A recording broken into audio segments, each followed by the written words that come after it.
Well, good evening, everyone, and welcome to our event, In the Frame, Portraits, Power, and Personality. My name is Kristin Hussey, and I'm curator here at the Royal College of Physicians, and I look after our museum collections of fine and decorative art, as well as the history of medicine. I'm really pleased tonight to welcome our speakers, Paul Benney, Jessica van de Weert, and Liz Rideal, who you'll be hearing from in just a few minutes.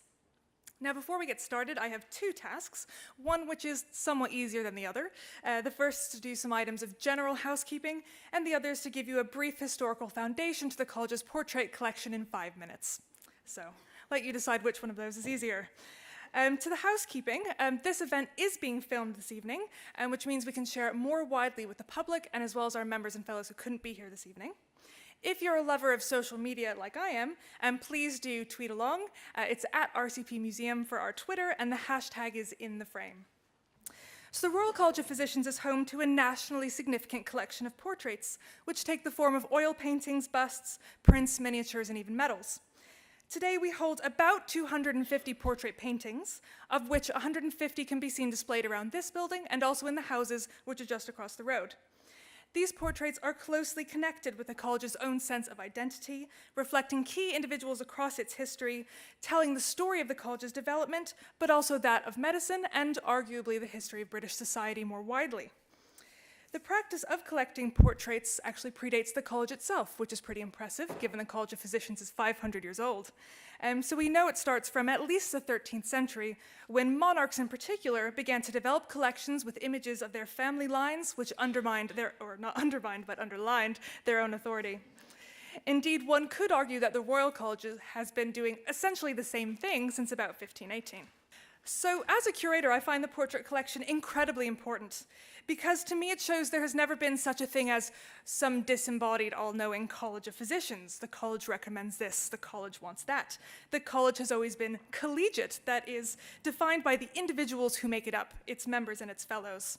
So its priorities, its goals, its achievements reflect the interests, the expertise, and occasionally the foibles of the collective of doctors who make it up. And I think that sense of individuality is captured really well in the portrait collection. So our permanent collection has been accumulated by the college over 500 years of history through a variety of means. Some were purchases or bequests, others were gifts and commissions. From 1596, fellows and, interestingly, other people could actually pay to have their portraits hung in the College of Physicians, but only 2 of our portraits survive from the period before 1666, that is the Great Fire of London that burned down the college's building. And I'll come and talk about that a bit more in a minute. The 18th century was a rather quiet time, but then in the 19th century, the college really actively built up its portrait collection, and mainly by collecting portraits from the families of physicians, often when they passed away. And then since the Second World War, the collection has been greatly expanded by the commissioning of portraits of our presidents as they depart office, a practice which continues today, and we'll talk a bit more about later on. So I wish I could say something like, our portrait collection reflects presidents and prestigious fellows of the college over 500 years, but unfortunately it's not quite that simple, or perhaps interestingly. So we have portraits of people that we decidedly don't know what they looked like, important people from the history of medicine like Avicenna, or perhaps here, Galen. We have portraits of people who weren't actually physicians. People like George Jack Lambton, or Radical Jack, a politician who helped found the colony of New Zealand, or here William Murray, who was Lord Chief Justice and spoke out against the slave trade. We have portraits of patients and individuals. The Maniac by George Daw is arguably one of my favorite items in the collection. Ask me about it later, I'll talk your ear off. We also have families and medical dynasties. This is a really interesting point. If you haven't had a chance to look at the miniatures, this comes back again. So we can see families and these sort of powerful dynasties of physicians which go over many years. The Hunter and Bailey family. We have many portraits related to them. Royalty, we are the Royal College after all, so we have a number of paintings which reflect our royal patrons. And then, of course, as I've said, our miniatures, which I find absolutely incredible, mostly because they're very intimate objects that were meant to be shared and displayed in the home amongst families rather than being placed on public display, which makes them quite different. So we have portraits from exceptional European artists, people like Joshua Reynolds, Thomas Lawrence, Johann Zoffany, Godfrey Kneller, and here Mary Beale. Others were from very talented and yet little-known artists. I might highlight this self-portrait of chest physician Clive Riviere. which I absolutely love. And we also have some paintings which are of slightly less artistic merit, perhaps. I would point the finger at this, a particular rendition of Matthew Bailey by an unknown artist, maybe someone in his family, which looks a little bit different to Matthew Bailey here by Thomas Lawrence, by contrast.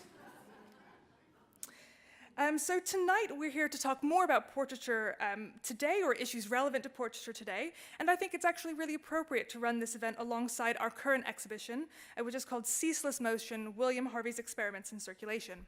I don't know if you noticed as you entered the library this evening, but you would have walked past the temporary exhibition space and past 6 different portraits of the man William Harvey. I counted 6, including a loan from the National Portrait Gallery, and that's before we even talk about the sculptures and the prints. One that's worth particularly drawing your attention to is this one here of William Harvey circa 1650. So this portrait was done from life with Harvey at the height of his power when his theory of circulation, that is that your heart pumps blood around your body, was widely accepted by medicine. Before that, it was considered quite heretical.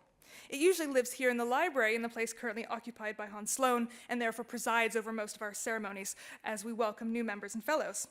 And it is one of those only 2 paintings that were saved from the Great Fire of London, so much emphasis did the college place on Harvey as an individual. It has what Ludmilla Jordanova has described as a supercharged significance to the college, as physicians then and now model themselves on Harvey's experimental techniques and his research insight.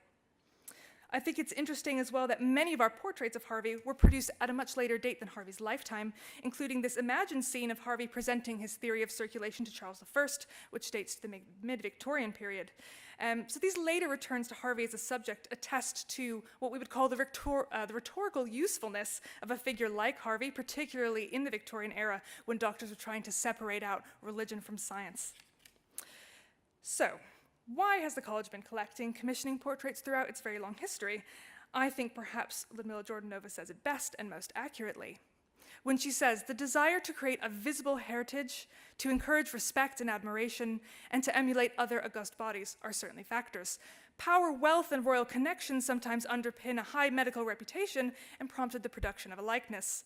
Further reasons include the possession of famous collections, like Hans Sloane here, a medical innovation, like William Harvey, a discovery, research excellence, clinical acumen, organizational flair, and political skills. So to gather together images of figures and reinforce an institution's identity.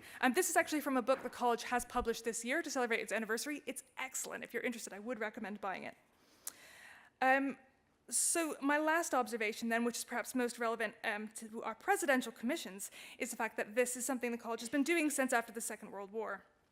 I think our 20th century portrait collection is really overlooked, but incredibly fantastic, and they exist in a really unique context.